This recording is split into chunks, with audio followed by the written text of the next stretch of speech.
சரிங்க, எல்லா தப்பும் என் மேலே தான். என் மேலே தான் எல்லா தப்பும். நீங்கள் மாறிட்டீங்கன்னு நினச்சேன். ஆனால் நீங்கள் எப்படி மாறுவீங்க? நீங்கள் மாறவே மாட்டீங்க. அப்படியே இருங்க. எப்படி இருக்கீங்களோ அப்படியே இருங்க. மாறிடவே மாறிடாதீங்க. சரியான பால்ட பாப்பையன். மீனா, இப்ப எதுக்கு கோவப்படுற? நான் என்ன பண்ணிட்டேன்? யாராவது அழுக்கு துணியை கொண்டு வந்து இப்படி கட்டில் லாண்ட்ரி பேக்கில் வச்சு வைப்பாங்களாங்க? அது அழுக்கு துணி இல்ல மீனா, நல்ல துவைச்ச துணி.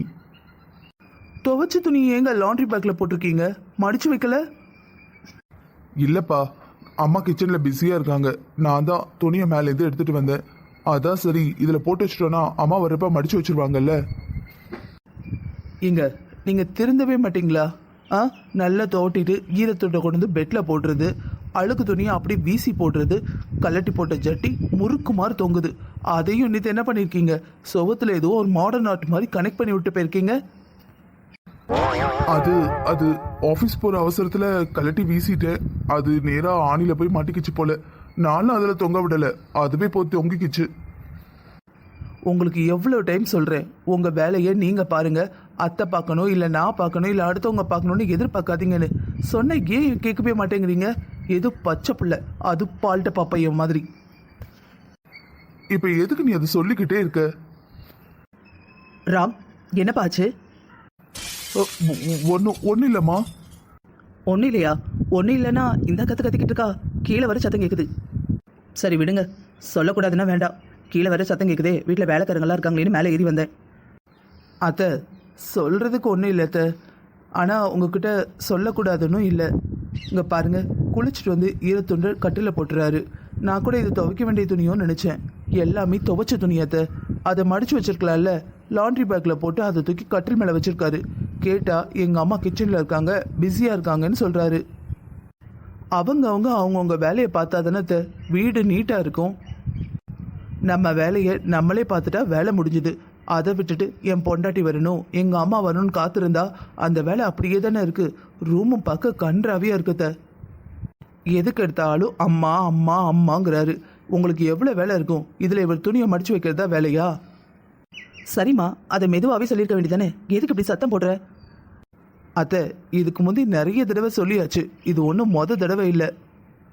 நான் உங்ககிட்டயும் சொன்னேன், அத்தை அவரோட வேலையை அவரே பார்க்கட்டும், நீங்கள் உதவி பண்ணாதீங்கன்னு. ஆனால் நீங்களும் கேட்க மாட்டேங்கிறீங்க. நீங்கள் இப்படியே பண்ணிக்கிட்டு இருந்தீங்கன்னா உங்கள் உதவி இல்லாமல் அவரால் எதுவுமே பண்ண முடியாது. எதுக்கு எடுத்தாலும் அம்மா அம்மானா ரூம் கந்தலாயிடும். இப்போ என்ன மீனா, அவனோட வேலையை நான் தானே செய்கிறேன். அவன் பிறந்ததுலேருந்து நான் தான் பார்க்குறேன். அவன் ஆஃபீஸ் போய் கஷ்டப்பட்டு வேலை பார்த்துட்டு வரான். இதில் சின்ன சின்ன வேலைகளை நான் பண்ணி கொடுத்தா என்ன தப்பு? இதோ இப்போவே நான் மடித்து வைக்கிறேன். மடித்து வச்சாச்சு. இப்போ வேலை முடிஞ்சுதா? அத்தை, இந்த வேலையை இப்போ நீங்கள் பார்க்கணுங்கிறதுக்காக நான் சொல்லலை அத்தை. அவரோட வேலையை அவர் பார்க்கறதுல என்ன பிரச்சனை? அவங்கவுங்க வேலையை அவங்கவுங்க பார்க்கறது என்ன அப்படி பெரிய கொலை குத்தமா? இல்லை பசங்க துணி மடிக்கூடாது, பசங்க ரூமை க்ளீன் பண்ணக்கூடாதுன்னு ஏதாவது சட்டம் இருக்கா? மீனா, எனக்கு ஒன்றும் வயசாகலமா. இந்த மாதிரி சின்ன சின்ன வேலையில் என்னால் தாராளமாக பண்ண முடியும். சரியத்தை, உங்களால் பண்ண முடியுங்கிறதுக்காக எப்போவுமே நீங்கள் தான் பண்ணணும்னு எந்த அவசியமும் இல்லைல்ல. இங்கே பாருங்கத்த, நான் உங்களுக்காக தான் சொல்கிறேன். உங்களுக்காக மட்டும் இல்லை, இவருக்காகவும். இவரும் எல்லாத்தையும் கற்றுக்கணும், நீங்களும் ரெஸ்ட்டில் இருக்கணும். வயசாகுதுல்ல. உனக்கு எப்படி சொல்லி புரிய வைக்கிறதுனே எனக்கு தெரியலம்மா. அத்தை, நான் பண்ணுறது தப்புன்னு சொல்ல வரீங்களா? நான் பண்ணுறது தப்புனா நீங்கள் தப்புன்னு தாராளமாக சொல்லுங்கள். நீ சொல்கிறது தப்புலாம் இல்லைம்மா. ஆனால் முதல்ல இருந்தே நான் தான் என் 2 பசங்களையும் பார்த்துக்கிறேன். அவங்களுக்கு என்னென்ன தேவையோ நான் பார்த்து பண்ணுவேன். அதை பண்ணுறதை விட எனக்கு என்னம்மா வேலை இருக்குது? எல்லாத்துக்கும் வேலைக்காரங்க இருக்காங்க. எல்லா வீட்லேயும் அம்மா எல்லா வேலையும் பார்ப்பாங்க. நம்ம வீட்டில் அப்படி கிடையாது. இவங்களுக்கு இது கூட பார்க்கலன்னா பின்ன எப்படிம்மா? என்னத்த, அவருக்கு என்ன பண்ணாலும் சப்போர்ட் பண்ணிகிட்டே இருக்கீங்க. இப்படி நீங்கள் சப்போர்ட் பண்ணிகிட்டே இருக்கிறதுனால தான் அவர் திருந்தவே மாட்டேங்கிறாரு. இதில் என்னமா இருக்குது? என் பசங்க 2 பேரும் வெளியே போய் சம்பாதிச்சுட்டு வராங்க. வீட்டில் அவங்களுக்கு தேவையானதை நான் பார்க்குறேன். இதில் என்ன தப்பு இருக்குது? இதில் எனக்கு எந்த கஷ்டமும் இல்லைம்மா. அத்தை, நான் என்ன சொல்ல வரேன் நீங்கள் புரிஞ்சுக்கவே இல்லை. எனக்கு நல்லாவே புரியுதுமா. இங்கே பாரு மீனா, என் பிள்ளைங்களுக்கு நான் செய்கிறேன். இதில் எதுக்கு நீ இடையில வர? சரி, இப்போ என்ன? நாளையிலேருந்து முதல்ல ராம்க்கு தேவையான எல்லாத்தையும் பண்ணிவிட்டு, இந்த ரூம் எல்லாம் க்ளீன் பண்ணிவிட்டு, நீட் பண்ணிவிட்டு, அதுக்கப்புறம் மற்ற வேலையை பார்க்க போகிறேன். போதுமா? பிரச்சனை முடிஞ்சுதா?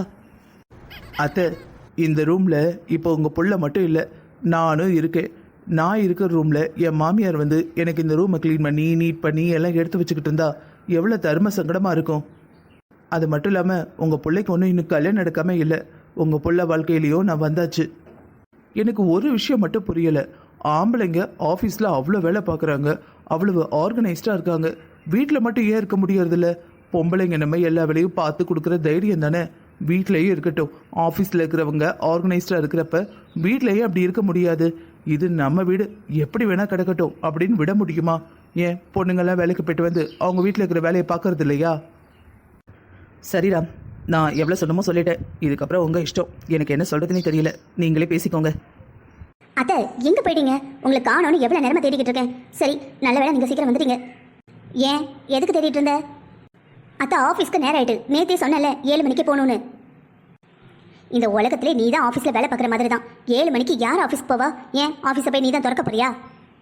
அத்தை இன்னைக்கு முக்கியமான மீட்டிங் இருக்குது. ஏற்கனவே லேட் ஆயிடுச்சு. எப்படி போவ? ஆஃபீஸ் பஸ்ஸு 8 மணிக்கு தானே வரும். இல்லை இன்னைக்கு எல்லாருக்கும் 7 மணியா? இல்லை அத்தை, நான் மட்டும் தான் இங்கேருந்து போகிறேன். என் ஃப்ரெண்டு ஒருத்தவங்க சீனியர், அவங்களும் 7 மணிக்கு வருவாங்க. ஆனால் அவங்க நம்ம ஏரியா இல்லை. பின்ன எப்படி இங்கேருந்து போவ? ஆட்டோ பிடிச்சி தான் போகணும் அத்தை. சரி, நான் போயிட்டு வரட்டுமா? சாயங்காலம் 4 மணிக்கெல்லாம் வந்துரு. எதுக்கு அத்தை? நான் சொன்னலாமா, என் தம்பி மகளுக்கு வளகாப்பு வச்சுருக்காங்க, அந்த ஃபங்க்ஷனுக்கு போகணும். அத்தை ஃபங்க்ஷன் 2 நாள் கழிச்சு தானே? அது எனக்கும் தெரியும். கொஞ்சமாட்டு இந்த வீட்டு மருமகங்கிற ஞாபகம் இருக்கா உனக்கு? அத்தை 2 நாள் கழிச்சு வரப்போகிற வளகாப்புக்கு இப்போவே போய் என்னத்தை பண்ண போகிறோம்? பண்ண போகிறோம் இல்லை பண்ண போகிறேன். நீ தானே இந்த வீட்டு மருமக. அத்தை உங்கள் தம்பி மகான்னு உரிமையாக சொல்கிறீங்க. அவங்க ஓட்டணும், உங்கள் ஓட்டணும், சித்தி மக்க பெரியம மக்களாம். பூட்டனுக்கு அப்புறமே சொந்தம் கிடையாதும்பாங்க. நீங்கள் என்னன்னா ஓட்டம் கூட ஒன்றா பிறக்கல, அவங்களும் சித்தி மக்க பெரியம மக்க தான். இன்னும் விட மாட்டேங்கிறீங்க. எங்கள் குடும்பத்தில் எல்லாரும் அப்படி தான். எத்தனை தலைமுறை தாண்டினாலும் ஒன்றுக்குள்ளே ஒன்றா இருப்போம். அப்படியா? ஆனால் இதை விட நெருங்கின சொந்தக்காரங்க கிட்டலாம் நீங்கள் மூஞ்சி கொடுத்தே பேச மாட்டேங்கிறீங்க. இவங்களை மட்டும் ரொம்ப க்ளோஸ் ரிலேட்டிவ்னு சொல்கிறீங்க. இதுதான் எனக்கு புரியவே இல்லை. எல்லா வீட்லேயும் சொந்த சித்தப்பா மக்க பெரியப்பா மக்கட்ட பேச மாட்டேங்கிறாங்க. ஆனால் 4 தலைமுறை 3 தலைமுறை முன்னாடி உள்ளவங்கள சுற்றி வளைச்சு அவங்க எனக்கு அப்படி சொந்தம். நீங்கள் சித்தப்பாவோட புருஷனுக்கு சித்தியோட அப்படி இப்படின்னு குழப்படியாலாம் இருக்குது. வர வர உனக்கு வாயில் கொழுப்பு கூடிக்கிட்டே போகுது. என்னத்தை பண்ணுறது? உங்கள் வீட்டு சாப்பாடு சாப்பிட்றல, அப்போ உங்களை மாதிரியே எனக்கு கொழுப்பு வந்துடும்ல. என்னடி என்ன பேசினாலும் என் மகன் கேட்க மாட்டாங்கிற திமிரா? சரி சரி, அவளுக்கு வளகாப்புக்கு நாள் குறிச்சிட்டாங்க. நிறைய பொருள்லாம் வாங்க வேண்டியிருக்கு. நான் வேற கடைக்கெல்லாம் போகணும். நீ என்னடா ஆனா உடனே விடிஞ்சதும் ஆஃபீஸ்க்கு போய்ட்டு அடைஞ்சது தான் வரேன். எப்போ தான் போகிறதுனே தெரியல. அத்தை அதெல்லாம் அவங்க வீட்டில் பார்த்துப்பாங்க அத்தை. அங்கே எவ்வளோ சொந்தக்காரங்க இருக்காங்க. அவங்க பண்ண அதையா நீங்களும் நானும் பண்ணிட போகிறோம். இப்படியே இருந்தா நாளைக்கு உனக்கு வளகாப்பு வைக்கும்போது யார் வருவா? என் வளகாப்பு வரும்போது என் அண்ணனுங்க பார்த்துப்பாங்க. யாரு? உன் அண்ணனுங்க. சரிதான். என்னத்த சலிப்பா சொல்கிறீங்க? என் வளகாப்பு மட்டும் வரட்டும். எங்கள் அண்ணங்க இந்த ஊரையே திருவிழாவாக மாற்றிடுவாங்க. பாப்போம் பாப்போம், பார்க்க தானே போகிறேன். அதை தான் நானும் சொல்கிறேன். நீங்கள் பார்க்க தானே போகிறீங்க. அத்தை காலைல சாப்பாடெல்லாம் பண்ணிக்கிட்டேன். மத்தியானத்துக்கு நீங்கள் தான் பண்ணிக்கணும். ஏன் மத்தியானத்துக்கு எதுவும் பண்ணலையா? லேட் ஆகிடுச்சு. அப்போ ஒரு மணி நேரம் முன்னாடியாவது எந்திரிச்சிருக்கணும். எந்திக்கணும் தான் நினச்சேன், தூங்கிட்டேன். வர வர வேலை பார்க்கவே முடியலத்த. ஆஃபீஸ் வர போயிட்டு வரேன்னா டயர்டாகிடுது. இந்த வயசில் நான் வீட்டு வேலைகளை பண்ணிக்கிட்டு தான் இருக்கேன். வேலைக்கு போகிறேன்னு சொல்லிட்டு எல்லாத்துக்கும் சாக்கு போக்கு சொல்கிறீங்க. இங்கே பாருங்கத்த, வேலைக்கு போகிற இடத்துல சும்மா சம்பளம் கொடுக்க மாட்டாங்க. நம்ம உழைப்பெல்லாம் உறிஞ்சதுக்கு அப்புறம் தான் சம்பளம்னு கொடுப்பாங்க. ஏன் வீட்டில் மருமகங்கிற பேரில் மாமியாருங்கிற பேரில் எல்லா வீட்லேயும் உரியறது இல்லையா? அந்த மாதிரி தான் நான் உனக்கு மாமியார். சும்மா பதிலுக்கு பதில் பேசிட்டு இருக்காத. கொஞ்சம் மாட்டம் மதி, சரியா? கொஞ்சம் சம்பாதிக்க ஆரம்பிச்ச உடனே என்னெல்லாம் பேசுகிற? எவ்வளோ அகங்காரம்! கொஞ்சமாவது நான் உன் மாமியாருங்கிறத ஞாபகத்தில் வச்சுக்கோ. சரித்த, என்னைக்கு நான் உங்களை என் மாமியார் இல்லைன்னு சொன்னேன்? உங்களுக்கு மரியாதை இல்லாமல் என்னைக்காவது நடந்திருக்கேனா? சும்மா நீங்கள் பேசுகிறீங்க, நானும் பேசுகிறேன். சும்மா ஜாலிக்குத்த. இதெல்லாம் சீரியஸ் எடுக்காதீங்க. ஆமாண்டி, நீங்கள் பேசினா ஜாலிக்கு, நாங்கள் பேசினா மாமியார் கொடுமைன்னு கம்ப்ளைண்ட் பண்ணுவீங்க. ஏண்டி வளகாப்புன்னு கத்திக்கிட்டு இருக்கனே, வளகாப்பு வருதா? நம்ம என்ன செய்யணும்னு ஒரு வார்த்தை கேட்டியா? சரியான நெஞ்செழுத்தக்காரி. இதே உங்கள் சொந்தக்காரங்களா இருக்கட்டும், அப்படியே லிஸ்ட்டு போட்டு பண்ணி தள்ளிடுவல்ல. சரிங்க சொல்லுங்கள், வளகாப்புக்கு என்ன பண்ணணும் நீங்கள் சொல்லுங்கள், அப்படியே பண்ணிடலாம். நல்லதாக ஒரு பட்டு புடவை வாங்கணும். கிராண்டாக ஏதாவது ஜுவல் வாங்கணும். ஜுவல் வாங்கணுமா? ஜுவல்ல என்னத்தை வாங்கணும்? இங்கே பாருமா, உங்கள் மாமா வேலை பார்க்கறது தான் பேர். ஆனால் இப்போ வரைக்கும் அவர் பணம் அனுப்புறதில்ல. கேட்டால் உங்களுக்காக தான் சேர்த்து வைக்கேன்ட்டாரு. இத்தனை வருஷம் அவர்கிட்ட வாங்கி தான் 3 பிள்ளைகளையும் செலவு பண்ணேன், வளர்த்தேன், படிக்க வச்சேன். இப்போ நல்லா இருக்காங்க. இதுக்கப்புறம் பணம் கொடுங்கன்னு கேட்க எனக்கு விருப்பம் இல்லை. ஆனால் எனக்கு என் தம்பி மகளுக்கு நல்ல அழகான இப்போ வந்து ஏதாவது நியூ டிசைனில் ஜுவல் வாங்கி கொடுக்கணும்னு ஆசை. ஆனால் என்ன பண்ணுறது, நான் என்ன உங்களை மாதிரி சம்பாதிக்கிறேன்னா? கையில் பணம் இல்லை. எல்லாத்துக்கும் மற்றவங்க கையை தான் எதிர்பார்த்து நிற்க வேண்டியிருக்கு. சரிங்க கவலைப்படாதீங்க, நான் ஆஃபீஸில் கேட்டு பார்க்குறேன். எப்படி இன்னைக்குள்ள பணம் கொடுத்துட்டு வாங்க. நீங்கள் உங்கள் தம்பி மகளை கூட்டிகிட்டு போய் அவங்களுக்கு என்ன வேணுமோ வாங்கி கொடுங்க. ஆஃபீஸில் கேட்டு வரியா? எதுக்கு? பட்டு புடவைக்கா? இல்லை நகை கூட வாங்கிக்கலாம். ஏமா, நகைலாம் இப்போ ஒரு பவுனு 80,000 ரூபாங்கிறாங்களே. அதெல்லாம் வாங்கலாம் ஒன்றும் பிரச்சனை இல்லை. நான் ஏற்கனவே ஆஃபீஸில் ஒரு 2 லட்ச ரூபாய் கேட்டிருந்தேன். அவங்க கொடுத்தாங்கன்னா வாங்கி ஒரு 2-2.5 பவுன் கிட்ட வாங்கினா சரியாக இருக்கும்னு நினைக்கிறேன். வாங்கிட்டு அப்படியே சாரி வாங்கிக்கோங்க. இன்னைக்கு கொடுத்துருவாங்களாம்மா? ஆமாத்த, இன்னைக்கே கொடுத்துருவாங்க. நான் ஏற்கனவே கேட்டிருந்தேன். இன்னைக்கு வர்ற நாள் தான். சாயங்காலம் உங்ககிட்ட தான் கொடுக்கலான்னு நினச்சேன். அதுக்குள்ளே நீங்களே கேட்டுட்டீங்க. எதுக்குமா உனக்கு கஷ்டம்? இன்னும் சம்பளத்தில் வேறு பிடிப்பாங்கல்ல. சரி, இதில் என்ன அத்தை இருக்குது? நான் உங்கள் மருமக. உங்களுக்கு என்ன ஆசையோ அதை நிறைவேற்ற வேண்டியது என் கடமை தானே. இல்லைம்மா, இன்னும் சம்பளத்துலலாம் நிறைய பிடிப்பாங்கல்ல, அதான் கேட்டேன். அதனால் என்னத்தை, நம்ம நிறைய செலவழிச்சாதான் நிறைய சம்பாதிக்கணுங்கிற ஆசையே வரும். எப்போவுமே ஏதாவது கடன் இருந்தால் தான் இன்னும் உழைக்கணும்னு தோணும். சரிம்மா, உன் புருஷன்கிட்ட கேட்கலான்னு பார்த்தா அவன் தான் இப்போ தான் கம்பெனியாக ஆரம்பிச்சிருக்கான். அதான் அவங்ககிட்டேருந்து பணம் வாங்க வேண்டாமேன்னு பார்த்தேன். இல்லைன்னா என் பிள்ளைகிட்ட தான் கேட்டிருப்பேன். உன்னை தொந்தரவே பண்ணியிருக்க மாட்டேன். அத்தை, என்னையும் அவரையும் பிரித்து பார்க்காதீங்க. நாங்கள் 2 பேரும் ஒன்று தான். ஏன் எனக்கு பணம் தேவைப்பட்டா உங்கள்கிட்ட கேட்டால் நீங்கள் கொடுக்க மாட்டீங்களா என்ன? கண்டிப்பாக கொடுப்பேம்மா. உனக்கு கொடுக்காம வேறு யாரு கொடுக்க போகிறேன்? சரி, இப்போ ஆஃபீஸ் போயிட்டு வரட்டுமா? சரிம்மா, போயிட்டு வா. என்னடி ஆச்சு? எதுக்கு நான் அவசரமாக வர சொன்னேன்? 2 நாளா அம்மா சுத்தமாக சரியில்லை. அப்படியே படுத்தவங்க எந்திக்கவே இல்லை. முகம் கை காலெல்லாம் நல்ல வீக்கம். என்னன்னு கேட்டால் ஒன்றும் இல்லைன்னு சொன்னாங்க. திடீர்னு பார்த்தா நடுராத்திரி வாந்தி எடுத்துக்கிட்டு இருந்தாங்க. கடைசியாக மயக்க கூட போட்டாங்க. சரிடி, உடனே ஹாஸ்பிட்டல் கூட்டு போயிட்டு டெஸ்ட் எல்லாம் எடுத்து பார்க்க வேண்டியதானே? நீ சொல்கிறத பார்த்தா ஏதோ சீரியஸாக இருக்கும் போல. எல்லா டெஸ்ட்டும் எடுத்து பார்த்தாச்சு. உடனே பணம் கட்ட சொன்னாங்க. கையில் இருந்து 20,000 கட்டிட்டேன். சரி, டாக்டர் என்ன சொன்னாங்க? எங்கள் அம்மாவுக்கு கிட்னி ஃபெயிலியரா. சும்மா இல்லாததுக்கு பிபி, சுகரு, அது இதுன்னு ஊரில் இருக்கிற எல்லா நோயும் இருக்குது. என்ன இப்படி சொல்கிற? எதுக்கு எடுத்தாலும் பதட்டப்படுவாங்களோ? ஆமாம், எங்கள் அம்மாவுக்கு நான் ஒரே பொண்ணு தான். எனக்கு ஒரு கல்யாணம் காட்சி பண்ணி வைக்கணும்னு அம்மாவுக்கு ரொம்ப ஆசை. அது சரி, அப்போ உங்கள் அம்மாவுக்கு ஒன்றை பற்றின கவலை தான் கவலை இல்லையா? அப்போ நீ கல்யாணம் பண்ணிக்க வேண்டியதானே? என்ன முத்து, நீங்களே தெரிஞ்சுக்கிட்டே பேசுகிறீங்க. கல்யாணம்னா சும்மாவா? அது இதுன்னு 1000 வரதட்சணை கேட்குறாங்க. சரி, இப்போதைக்கு இந்த பிரச்சனையை என்ன பண்ணலான்னு யோசிச்சியா? மெடிசன்லாம் வாங்கி கொடுத்துருக்கேன். ஆனால் ரொம்ப நாள் மெடிசனில் ஓடாதுங்கிறாங்க. டயாலிசிஸ் பண்ணணுங்கிறாங்க. அதுக்கு நிறைய செலவாகுமே. ஆமாம், செக் பண்ணி பார்த்துட்டு இப்போதைக்கு வாரத்துக்கு ஒரு தடவை டயாலிசிஸ் பண்ணணுமா. இன்னும் போக போக இது கூடலான்னு சொல்கிறாங்க. செலவும் அதிகம். நான் வேற ஒரு விவரமும் தெரியாமல் மெடிக்கல் இன்சூரன்ஸ் அது இதுன்னு எதுவுமே எடுக்காமல் போயிட்டேன். இப்போ செலவு பயமாக இருக்குது. எனக்கு எங்கள் அம்மா மட்டும்தான் இருக்காங்க. உனக்கு தெரியாது எதுவும் இல்லை. அவங்க இல்லைனா இந்த உலகத்தில் நான் அனாதை ஆயிடுவேன். சரிடி, இப்போ என்ன பண்ண போற? தெரியல, எனக்கே தெரியல. ஆனால் எங்கள் அம்மாவை காப்பாற்றணும், அது மட்டும் தெரியுது. சரி, டயாலிசிஸ் பண்ணணும்னா உடனடியாக பண்ண சொல்லிடு. வேற ஆப்ஷனே இல்லை. இல்லை முத்து, கையில் இருந்த 20,000 கட்டிட்டேன். இப்போ வேற. நீ கவலைப்படாத, நான் உனக்கு மணி ட்ரான்ஸ்ஃபர் பண்ணுறேன். உங்ககிட்ட எப்படி பணம்? ஒருவேளை உங்கள் வீட்டுக்காரரோடதா? வேண்டாம், அவங்களுக்கு தெரிஞ்சா கோவப்பட போகிறாங்க. இல்லைப்பா, இது என்னோட பணம் தான். ஆஃபீஸில் லோன் கேட்டிருந்தேன். இன்னைக்கு தான் 2 லட்ச ரூபாய் லோன் கையில் கிடச்சிது. வேணாம் முத்து, உனக்கு எதுக்கு கஷ்டம்? நீ ஏதாவது அவசியமாக இருக்க போய் தானே லோன் போட்டிருக்க. உன்னோட நிலைமை யோசிக்கும் போது இது ஒன்றும் அவ்வளோ அவசியம் கிடையாது. சரி, சாப்பிட்டியா? இல்லை, போய் தான் சாப்பிடணும். சரி, நான் உனக்கு அக்கௌண்ட்டில் ட்ரான்ஸ்ஃபர் பண்ணிடுறேன். நீ கிளம்பு. உங்கள் அம்மா தனியாக இருப்பாங்க. போய் சாப்பிடு. நான் நாளைக்கு வந்து பார்க்குறேன், சரியா? முத்து, இந்த உதவியை நான் மறக்கவே மாட்டேன். நீ எப்படிப்பட்ட சூழ்நிலையில் ஹெல்ப் பண்ணியிருக்க தெரியுமா? உன்கிட்ட நான் உதவின்னு கூட கேட்கல. என்னோட நிலைமையை ஜஸ்ட் ஷேர் பண்ணேன், அவ்வளவுதான். என்ன பேசுகிற நீ? நீ என்கிட்ட ஷேர் பண்ணதே எனக்கு சந்தோஷமாக இருக்குது. நான் உனக்கு உறவு, ரொம்ப க்ளோஸ் ஃப்ரெண்டு நினைக்க போய் தானே என்கிட்ட ஷேர் பண்ணியிருக்க. உதவின்னு கூட உனக்கு கேட்க நாக்கு வரல. சரிடி, இருக்கட்டும். எனக்கு இதே மாதிரி ஒரு நிலைமைனா நீ ஹெல்ப் பண்ண மாட்டியா? தெரியல முத்து, உனக்கு இந்த மாதிரி சுச்சுவேஷன் வந்திருந்தா நான் இப்படி உடனே யோசிக்காம ஹெல்ப் பண்ணியிருப்பானான்னு சத்தியமாக எனக்கு சொல்ல தெரியல. சரி, பெரிய வார்த்தைலாம் பேசாத. நீ எமோஷனல் ஆகாமல் இரு. நீ நல்ல பதட்டப்படாமல் இருந்தாதான் உங்கள் அம்மா நல்லா இருப்பாங்க. இல்லடி, என்னோட பண கஷ்டத்தை உன் தலையில் வச்சுட்டேனேன்னு கவலையாக இருக்கு. சரி, அதுக்கு இப்போ என்ன பண்ண முடியும்? இப்போ உனக்கு எனக்கு வேறு ஆப்ஷனே இல்லை. டயாலிசிஸ் பண்ணி தான் ஆகணும். உங்கள் அம்மாவை விட்டால் உனக்கு ஆள் இல்லைங்கிற. அதை மாதிரி எனக்கு தெரிஞ்சு என்னை விட்டால் உனக்கு க்ளோஸ் ஃப்ரெண்டோ இல்லை. ஸோ நான் உனக்கு பண்ணி தான் ஆகணும். நான் சந்தோஷமாக தான் பண்ணுறேன். நான் எப்படியாவது இந்த பணத்தை சீக்கிரமாக திருப்பி கொடுத்துட்றேன். என்ன நீ? சரி, வேறு எதுவும் செலவுக்கு பணம் வேணுமா? நீங்கள் இவ்வளோ கேட்டதே போதும் முத்து. இந்த காலத்தில் யார் இப்படி உதவி பண்ணுவா? இந்த உதவியை நான் மறக்கவே மாட்டேன். எவ்வளோ முடியுமோ அவ்வளோ சீக்கிரம் உங்கள் பணத்தை நான் திருப்பி கொடுத்துட்றேன். நீ கவலைப்படாத, எல்லாம் சரியாயிடும். எப்படியும் டயாலிசிஸ் பண்ணணும், அதுக்கப்புறம் hospital fees, medicine, doctor fees, அது இதுன்னு ஒரு அமௌண்ட் வரும். சரி, எது தேவைனாலும் உடனடியாக எனக்கு கால் பண்ணு, ஓகேவா? ஏற்கனவே லேட் ஆயிடுச்சு. என் மாமியார் இன்னைக்கு சீக்கிரம் வர சொன்னாங்க.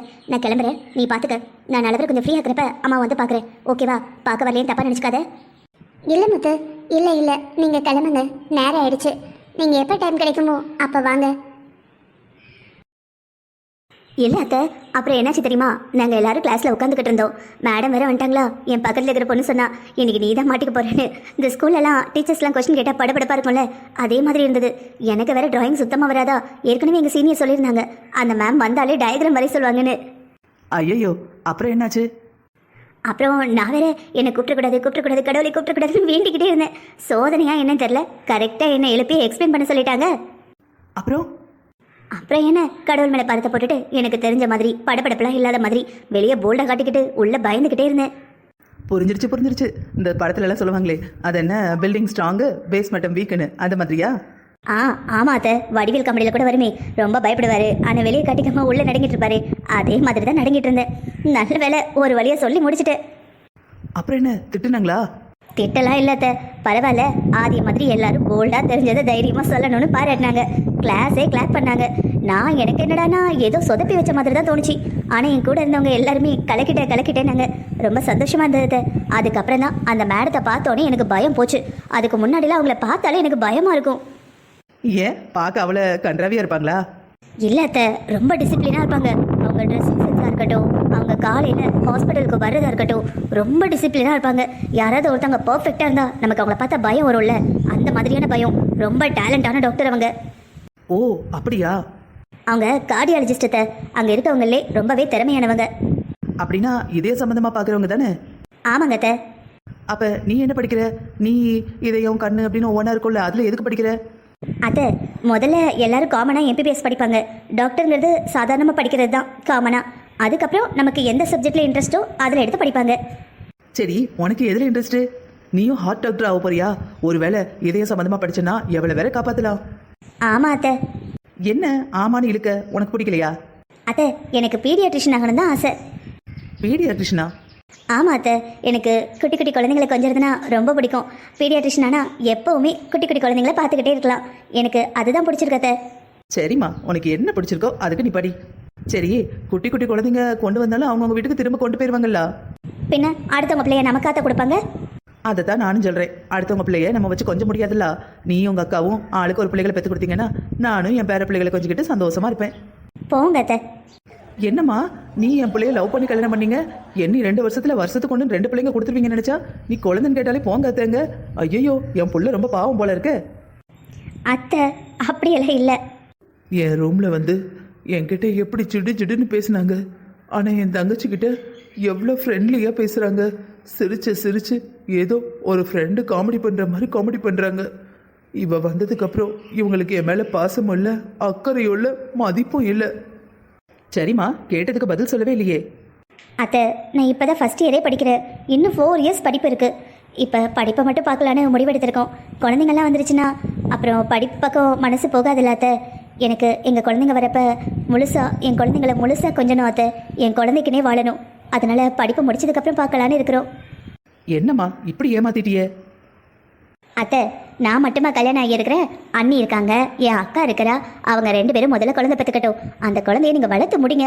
அதுங்க ஸ்கூல் போகிற ஏஜில் கண்டிப்பாக அடுத்த வேலையாக நாங்கள் ஒரு குழந்தைய கையில் கொடுத்துருவோம். உங்களுக்கு ரெஸ்ட்டே இல்லை. இதை விட எனக்கு என்ன வேலை இருக்கு சொல்லு. எனக்கு பேரம்பேத்திங்க வந்துட்டாங்கன்னா எந்த வேலையும் பார்க்க மாட்டேன். என் பேரம்பேத்திங்க கூட மட்டும்தான் இருப்பேன். ராம். என்ன மீனா, கூப்பிட்டுட்டு திரும்பிட்ட? என்ன விஷயம்? சாரி ராம், இன்னைக்கு இப்படி நடக்கும்னு நான் எதிர்பார்க்கவே இல்லை. உங்கள் அம்மா முன்னாடி பேசணும்னு பேசலை. நம்ம பேசிகிட்டு இருக்கும்போது அவங்க வந்துட்டாங்க. நான் வேற கோவத்தில் இருந்தேனா, அதான். நான் உங்களை கஷ்டப்படுத்தணும்னு நினைக்கவே இல்லை, ஆனால் கஷ்டப்படுத்திட்டேன். சரி விடு மீனா. இல்லைங்க, இன்னைக்கு என்ன நடந்ததோ அதை நானும் மறந்துடுறேன், நீங்களும் மறந்துடுங்க. இதுக்கப்புறம் நம்ம இதை பற்றி பேச வேண்டாம். தேங்க்ஸ் மீனா. இதுக்கப்புறம் நீ நானும் சண்டை போடக்கூடாது. சண்டை போட மாட்டோம். சரி, இன்னைக்கு எங்கேயாவது அவுட்டிங் போகலாமா? சாரி மீனா, என்னால் உங்ககிட்ட பேசாமல் இருக்கவே முடியல. சண்டை போட்டோம், நீயும் கோவமாக இருந்த, நானும் கோவமாக இருந்தேன். ஆனால் எப்படா நீ பேசுவேன் தான் இருந்தது. ஆனால் நானே வந்து பேச எனக்கு ஒரு மாதிரி இருந்தது. ஆனால் நீ அதெல்லாம் யோசிக்காம நீயே வந்து பேசிட்ட. ரொம்ப தேங்க்ஸ். ஆனால் எங்கள் அம்மா கிட்ட நான் மாறவே இல்லைன்னு சொன்னல, ஆனால் நிறைய மாறி இருக்கேன் மீனா. முந்திலாம் நான் யார்ட்டையாவது சண்டை போட்டேன் இல்லை என்னை யாராவது திட்டினாங்கன்னா நான் அதை மறக்கவே மாட்டேன், அவங்ககிட்ட பேசவும் மாட்டேன். ஏன் நம்ம 2 பேருக்குள்ள சண்டை வந்தப்போ அப்படிதான், நிறைய ஈகோ இருக்கும். நீ வந்து பேசுகிறப்ப கூட எனக்கு பேசணும்னு தோணாது. ஆனால் இப்பெல்லாம் சண்டை போட்டு முடிச்சு ஒரு 5 நிமிஷத்துக்கு அப்புறம் உங்ககிட்ட பேசணும்னு ஆயிடுது. இப்போ சொல்லு, நான் மாறி இருக்கேனா இல்லையா? நான் தான் தேவையில்லாமல் சண்டை போட்டு உங்கள் மூடே கெடுத்துட்டேன். சாரிங்க.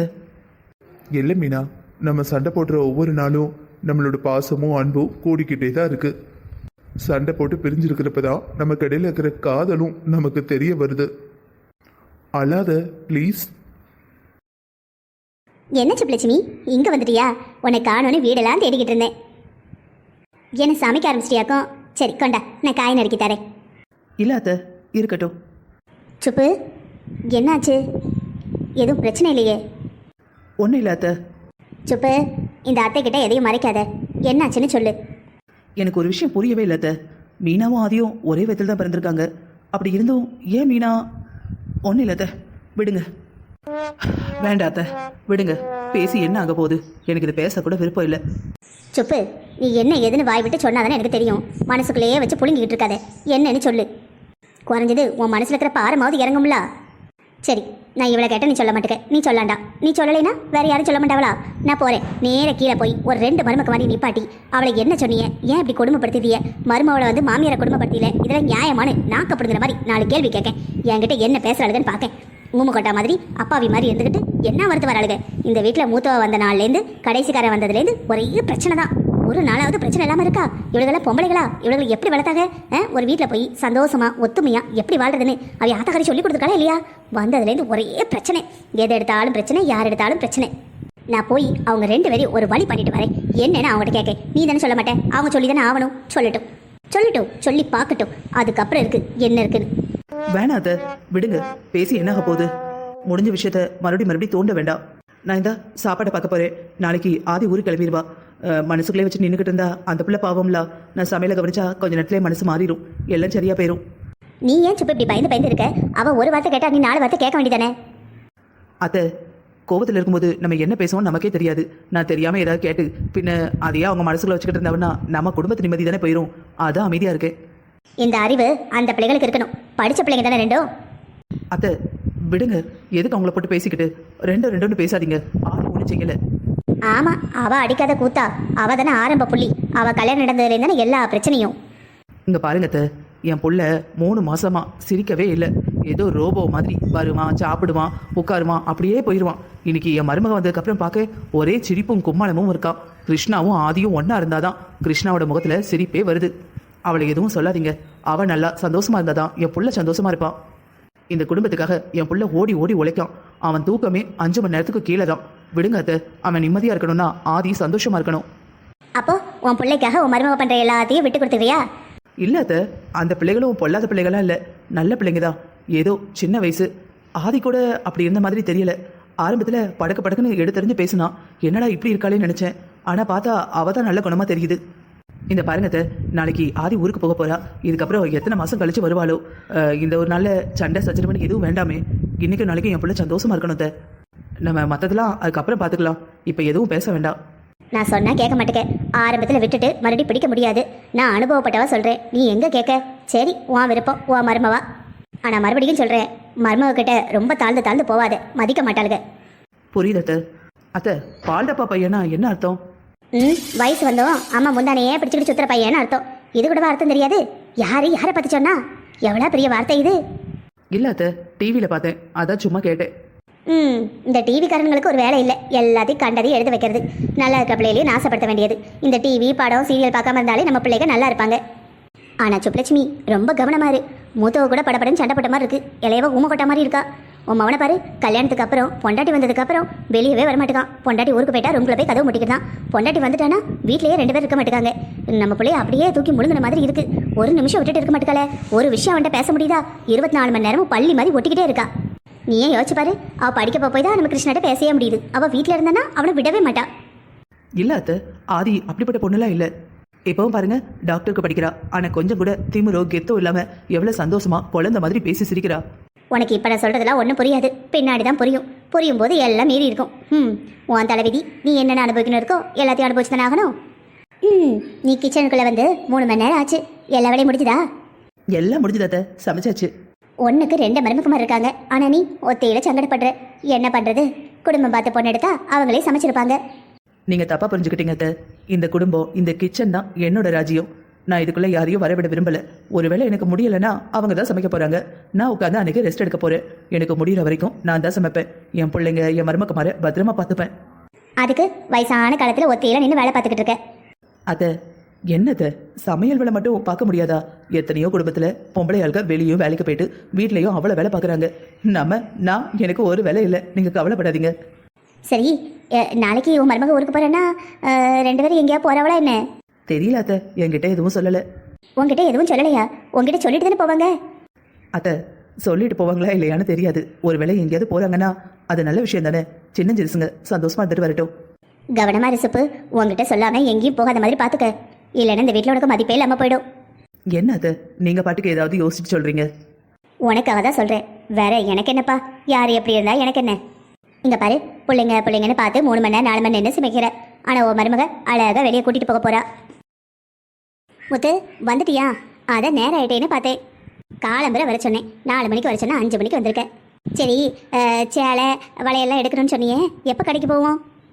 இதை பாரு, நான் எல்லாத்தையும் சொல்லி வச்சுட்டேன். இதுக்கப்புறம் நேரம் இல்லை, ஆஃபீஸில் லீவ் கொடுக்க மாட்டாங்க, லீவ் போட முடியாது, அப்படி இப்படின்னு சாக்கு பக்கம் சொல்லக்கூடாது.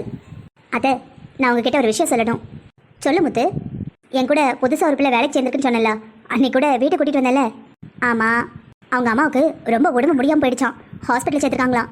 ஐயையோ, என்னாச்சு? திடீர்னு கை கால்லாம் வீங்கி இருந்திருக்கு, வயிறெல்லாம் கூட பயங்கர வீக்கமாக, சொல்லாமலே இருந்திருக்காங்க, வாந்தி எடுத்திருக்காங்க, திடீர்னு மயங்கி விழுந்துட்டாங்களாம். ஹாஸ்பிட்டல் சேர்த்தப்ப கிட்னி ஃபெயிலியர் ஆயிருக்குன்னு சொல்லியிருக்காங்க. ஐயையோ, ஏமா ஒரு கிட்னி போனால் இன்னொரு கிட்னி இருந்தால் அதை வச்சு ஓட்டிடலான்னு சொல்லுவாங்களே. ஆமாம் அத்தை, ஆனால் அவங்களுக்கு 2 கிட்னியும் ஃபெயிலியர் ஆகிடுச்சான். ஐயையோ பாவமே, அந்த பிள்ளைக்கு வேற அவங்க அம்மா மட்டும் தானே உண்டுன்னு சொன்னா. ஆமாம் அத்தை, இன்னைக்கு ஆஃபீஸ் முடிஞ்சோன்னே ஒரே அழுகு, அதான் வர லேட் ஆயிடுச்சு. பாவமேம்மா. சரி, நம்ம என்ன நாளை வரை போய் பார்த்துட்டு வரலாம், வளகாப்பு முடியட்டும், போய் பார்த்துட்டு வருவோம். ஆமாம் அத்தை, நானும் அப்படி தான் சொன்னேன், நாளை வரை டைம் இருக்கிறப்ப பார்க்க வரேன்னு சொன்னேன். வயசு பிள்ளை தனியாக கிடந்து கஷ்டப்படுவா, என்ன செய்ய? நம்ம வீட்டில் ஃபங்க்ஷன் இருக்குல்ல. சரி, அந்த பிள்ளை தனியாவா இருக்கா? ஆமாத்த, அவளுக்குன்னு யாரும் இல்லாதனால அவங்க அம்மா கூட ஹாஸ்பிட்டலே தங்கிட்டா. ஹாஸ்பிட்டல் எல்லாரும் வந்து போகிற இடம் தானே, கொஞ்சம் சேஃபாகவும் இருக்கும், அவங்க அம்மா கூட இருந்த மாதிரியே இருக்கும். அவள் ஆஃபீஸ் வந்துட்டானா அங்கே ஏதோ ஒரு நர்ஸ் போட்டிருக்கேன்னு சொன்னா, அவங்க பார்த்துப்பாங்க. ஏமா, நீ பேசிட்டு இருக்கும்போதே ஒரு ஃபோனை போட்டிருந்தேன்னா நானும் வந்திருப்போம்ல. எப்படி பார்க்கில் தானே பேசியிருப்பிய? ஆமாம் அத்தை. சரி, அண்ணன் தம்பினி யாரும் கிடையாது, அவங்க அம்மாவும் மொட்டை. இப்போ அவளுக்கு அவங்க அம்மா மட்டும் தான் இருக்காங்க. 2 கிட்னியும் போயிடுச்சுன்னா நிறைய பணம் தேவைப்படுமே, என்ன செய்ய போகிறாவலாம்? ஆமாத்த, டாக்டர் டயாலிசிஸ் பண்ணணும்னு சொல்லியிருக்காங்களாம். இப்போ வாரத்துக்கு ஒரு தடவை பண்ணணுமா, போக போக வாரத்துக்கு 2 தடவை பண்ண வேண்டி வந்தாலும் வரும்னு சொல்லியிருக்காங்க. ஐயையோ பாவம், பணத்துக்கு அந்த பிள்ளை என்ன சங்கடப்படுதோ. நம்மக்கிட்ட இருந்தால் கூட கொடுக்கலாம், ஆனால் நம்மக்கிட்ட எங்கே இருக்குது? இந்த பாருமா, அந்த பிள்ளை கொண்டு அழுதா வச்சான்னு நீ அந்த 2 லட்ச ரூபாயிலேருந்து ஒரு 50,000மோ 40,000மோ எடுத்து கொடுத்துறாத. மறுபடியும் சேலை வளையெல்லாம் எடுக்க முடியாது. நான் வேற அவசரப்பட்டு வளையல் எடுத்து என் மருமக போட போகிறான்னு சொல்லிவிட்டேன். சரிம்மா, பணம் கொடுத்துட்டாங்களா? பணம் எடுத்துட்டு வந்துட்டியா? எங்கே வச்சிருக்க? பேக் எங்கே? பெட்ரூமில் வச்சிட்டியா? பணம் கொண்டு வரலாத்த. பணம் கொண்டு வரலையா? ஏன், இன்னைக்கு தர முடியலையாமா? நாளைக்கு தர போகிறாங்களாமா? இல்லத்த, ஆஃபீஸில் பணம் கொடுத்துட்டாங்க. ஆஃபீஸில் பணம் கொடுத்துட்டாங்க, ஆனால் நீ கொண்டு வரலையா? ஏன்? அத்தை, அதை நான் அவளுக்கு கொடுத்துட்டேன். யாருக்கு? இப்போ தானத்தை நான் சொன்னேன், நீங்கள் கூட சொன்னீங்களே நம்மக்கிட்ட காசு இருந்தால் நம்ம பணம் கொடுத்து உதவலாம், காசு இல்லைன்னு. நம்மக்கிட்ட 2 லட்ச ரூபா இருந்ததில்ல, அதை நான் கொடுத்துட்டேன் அத்தை. எப்படியும் உங்கள்கிட்ட சொன்னால் நீங்கள் எதுவும் சொல்ல போகிறதில்ல, நல்ல விஷயம் தான் பண்ணியிருக்காரு, பாராட்டுவீங்கன்னு தான் கொடுத்துட்டேன். யார்கிட்ட கேட்டு கொடுத்த? ஏமா, கொஞ்சம் மாட்டி யோசிச்சியாமா? கிட்னி ஃபெயிலியருங்கிறது சாதாரண காய்ச்சலா? சரி, கொஞ்சம் செலவழிச்சா உடனே சரியாயிரும்னு. அது கடைசி வரைக்கும் அவங்க உயிரோட இருக்கிற வரைக்கும் டயாலிசிஸ் பண்ணிக்கிட்டே இருக்கணும். அது வரைக்கும் நீ பணம் கொடுத்துக்கிட்டே இருப்பியா? அவங்களுக்கு உதவி செய்யணும்னு சொல்லிட்டு இந்த பணத்தை எடுத்து கையில் கொடுத்துட்டேன். என்கிட்ட ஒரு வார்த்தை கேட்டியா? இது தெரிஞ்சா என் மான மரியாதைலாம் என்ன ஆகிறது? அத்தை, நீங்களும் ஒரு அம்மா தானே. அந்த பொண்ணோட பிரச்சனையை நீங்களே புரிஞ்சுக்கலனா வேற யார் புரிஞ்சுப்பாங்க? இது ஒன்றும் உங்கள் சொந்த மகளோட வளகாப்பு கிடையாது தானே, உங்கள் தூரத்து சொந்தம். அவங்களுக்கு வளையல் போடலைன்னா இப்போ என்னதை கெட்டு போகுது? இல்லை, நீங்கள் வளையல் போடலைன்னா அவங்க வளகாப்பையே நிப்பாட்டிடுவாங்களா? என்னடி ஒரு விதமாக பேசுகிற? கையில் இருக்க பணத்தை தூக்கி கொடுத்துட்டேன், இப்போ பணத்துக்கு என்ன பண்ணுறது? சரி, யார்கிட்டயாவது கடன் வாங்கிட்டு வா. இங்க பாருங்க அத்தை, இதுக்கு மேல ₹1 வாங்க முடியாது. இதுவே ஆபீஸ்ல வாங்கியாச்சு. இதுக்கப்புறம் சம்பளத்துல பிடிப்பாங்க. இது அடைக்கிறதுக்குள்ளேயே கொஞ்சம் போதும் ஆயிடும். உங்க பிள்ளையும் தெரிஞ்சவன் தெரியாதவன் கடன் கொடுக்காரு, திருப்பி வாங்க மாட்டேங்கிறாரு. ஏதாவது குடும்ப செலவுக்குன்னு பணம் கேட்டா ஆபீஸ்ல அந்த சிக்கலா இருக்கு இந்த சிக்கலா இருக்குங்கிறாரு. எதையுமே உடைச்சு பேச மாட்டேங்கிறாரு.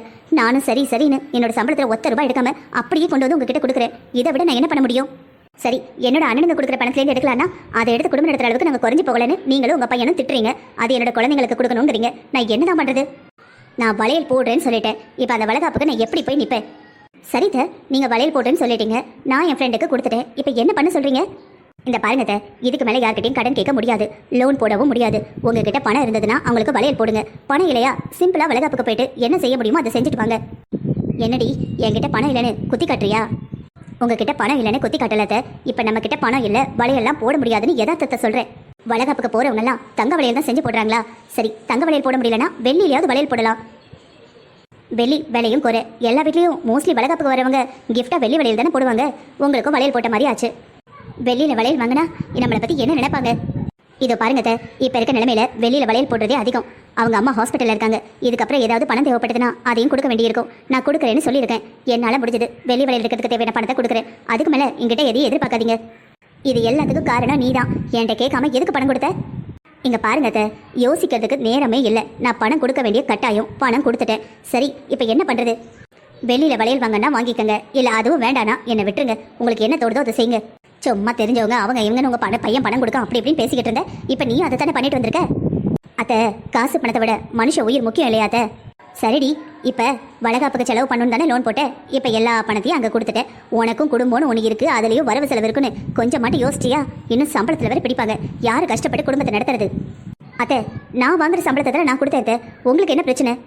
நிறுத்து. நீ சம்பாதிக்கிறேன்னா என்ன வேணா பேசுவியா? எல்லாத்தையும் என் தலையில போட்டு பார்த்து குடும்பம் நடத்துறேன்ல, அதனால தான் எல்லாரும் நிற்க வச்சு கேள்வி கேட்குறீங்க. நீங்கள் பேசி நான் கேட்கணுங்கிறது என் தலை எழுத்து.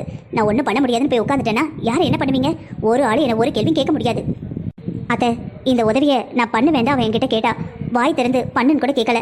அவள் கஷ்டத்தை சொல்லும்போது நான் உதவி பண்ணி தானே ஆகணும். ஒரு வேளை பண்ணலை, அவங்க அம்மா உயிருக்கு ஏதாவது ஆபத்து வந்துருச்சுன்னா வாழ்நாள் முழுக்க என்னை நானே மன்னிக்க முடியாது அத்தை. அங்கே அவங்க அம்மாவுக்கு அவளை தவிர வேற யாரும் இல்லை. இவ பார்த்துக்கலனா வேற யார் பார்த்துப்பா? இங்கே உங்கள் புள்ள இருக்காரு. என் சம்பளம் வரலனா கூட உங்கள் புள்ள குடும்பத்தை நடத்துவார். மாமா இருக்காங்க. மாமாவோட சம்பளத்தில் நம்ம இது வரைக்கும் வாங்கவே இல்லை. நீங்கள் கேட்டிங்கன்னா மாமா கண்டிப்பாக கொடுப்பாங்க.